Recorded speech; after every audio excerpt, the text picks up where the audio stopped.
왜 착하게 사는 사람들은 힘들고 악한 사람들은 오히려 잘 나가는 걸까요? 이거 정말 오래된 질문이죠. 인류가 수천 년 동안 고민해온 문제예요. 오늘 저희는 아주 오래된 예언서, 바로 하박국서를 통해서 이 정말 어려운 질문에 대한 답을 한번 찾아가 보려고 합니다. 네, 바로 이 질문, 여기서부터 모든 이야기가 시작됩니다. 이게 그냥 옛날 이야기가 아니라 사실 지금 우리 주변을 둘러봐도 문득문득 드는 아주 현실적인 질문이잖아요. 하박국이라는 선지자가 바로 이 고통스러운 마음을 가지고 하나님 앞에 나아갔던 겁니다. 이 하박국이라는 이름 뜻이 참 재밌어요. 껴안다, 씨름하다 뭐 이런 뜻이거든요. 이름 그대로예요. 그는 세상의 이 부조리한 현실을 그냥 못 본 척하지 않았어요. 오히려 그 문제를 끌어안고 하나님께 직접 따지듯이 묻기 시작한 거죠. 하박국이 봤던 세상, 어쩌면 지금 우리가 보는 세상이랑 크게 다르지 않았을지도 몰라요. 정의는 무너지고 착하게 살려고 애쓰는 사람들은 보상받지 못하고 이런 현실을 보면서 정말 깊은 고뇌에 빠졌던 거죠. 도대체 왜 이런 일이 벌어지는 걸까? 이해할 수가 없었던 거예요. 그렇게 1장에서 처절하게 질문을 던진 하박국에게 드디어 2장에서 하나님의 응답이 들려옵니다. 그리고 바로 이 응답이 오늘 우리가 살펴볼 이야기의 가장 핵심적인 부분이 될 겁니다. 자, 여기서 되게 흥미로운 점이 있어요. 하나님이 왜냐하면 말이야 하면서 속 시원하게 설명을 해주시는 게 아니라는 거예요.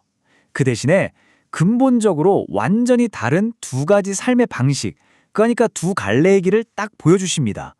바로 이 말씀, 이게 모든 내용의 중심축이라고 할 수 있습니다.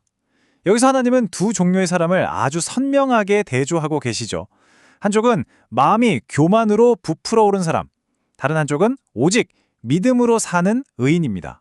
지금 보시는 것처럼 두 길이 명확하게 나뉘죠. 한쪽은 자기 자신으로 가득 차서 결국에는 무너지는 길, 그리고 다른 한쪽은 하나님을 신뢰해서 생명을 얻게 되는 길. 자, 그럼 먼저 이 교만의 길이라는 게 대체 뭔지부터 자세히 한번 들여다볼까요? 먼저 교만의 길입니다. 여기서 말하는 교만은요, 우리가 흔히 생각하는 저 사람 잘난 척 심하네, 이런 차원의 이야기가 아니에요. 그보다 훨씬 더 근본적인 삶을 대하는 태도에 관한 문제입니다. 한마디로 교만은 자급자족에 대한 믿음이에요. 나는 신없이도 내 힘으로, 내 능력으로, 내 맘대로 살 수 있어. 이게 바로 교만한 사람의 생각의 핵심이라는 거죠. 내 인생이라는 방정식에서 하나님이라는 변수를 그냥 빼버리는 거예요. 그리고 이 교만은 그냥 마음속 생각으로만 그치는 게 아니라고 합니다. 이게 밖으로 드러나서 하나님이 세워두신 질서 자체를 흔들고 무너뜨리는 행동으로 이어진다고 설명하는데요. 그 구체적인 예시를 한번 볼게요. 자, 분석의 대상이 된 설교에서는 이 교만의 한 가지 예로 가정의 질서를 들고 있어요. 그 설교의 관점에 따르면 하나님 아래의 남편, 그 다음 아내, 그리고 자녀 순서의 질서가 있다는 거죠. 그런데 이 정해진 질서를 무시하고 각자 자기 자리를 벗어나는 것, 이것을 교만의 한 가지 형태로 설명하고 있는 겁니다. 자, 그럼 이제 교만의 길과 완전히 반대편에 있는 길, 바로 믿음의 길로 넘어가 보겠습니다.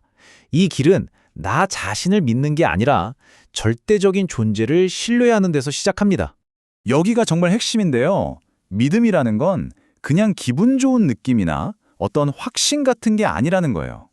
당장 눈앞에 결과가 보이지 않아도 또 그 이유를 다 이해할 수 없어도 그럼에도 불구하고 신뢰하고 순종하는 행동, 그 자체가 바로 믿음이라는 겁니다. 이 믿음이라는 개념이 좀 추상적으로 들릴 수 있잖아요. 그래서 설교에서는 이 개념을 아주 구체적으로 보여주는 한 인물에 집중합니다. 바로 믿음의 조상이라고 불리는 아브라함이죠.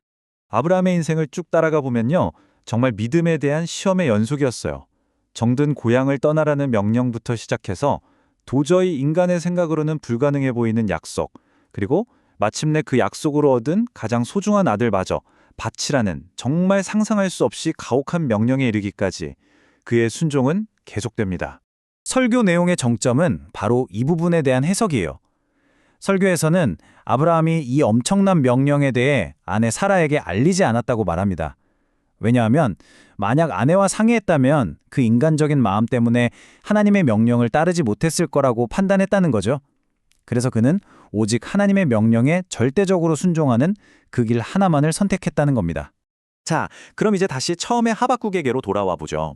교만의 길과 믿음의 길. 이 두 가지 길에 대한 하나님의 답을 들은 후에 하박국에게는 과연 어떤 변화가 일어났을까요? 여기서 정말 놀라운 반전이 일어납니다.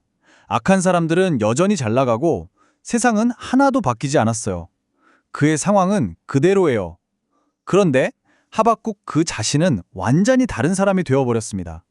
그의 마음속에서 뭐랄까 거대한 혁명이 일어난 거죠. 바로 이 구절이 그의 변화를 정말 극적으로 보여주는데요. 이제 그는 무화과나무의 열매가 있든 없든 포도나무에 포도가 있든 없든 그런 외부 환경에 자기 기쁨을 걸지 않아요. 그의 기쁨의 근원이 오직 하나님, 그 한 분으로 완전히 바뀌어버린 겁니다. 자, 그럼 오늘 내용의 핵심을 한번 정리해 볼까요? 교만은 결국 눈에 보이는 것, 내가 컨트롤할 수 있는 것에 내 인생을 거는 삶입니다. 반면에 믿음은 그런 상황과 상관없이 보이지 않는 하나님께 내 삶을 맡기는 것이죠. 그리고 오늘 분석의 결론은 진짜 인생의 기쁨과 생명은 바로 그 믿음의 길 위에서만 발견된다는 것입니다. 마지막으로 이 질문을 여러분께 던지면서 마무리하고 싶습니다. 지금 여러분은 무엇으로 살고 계신가요? 여러분의 하루를, 여러분의 결정을, 그리고 감정을 지배하는 것은 무엇인가요? 눈앞에 보이는 나의 상황인가요? 아니면 그 모든 것을 뛰어넘는 믿음인가요? 한번 깊이 생각해 볼 만한 질문인 것 같습니다.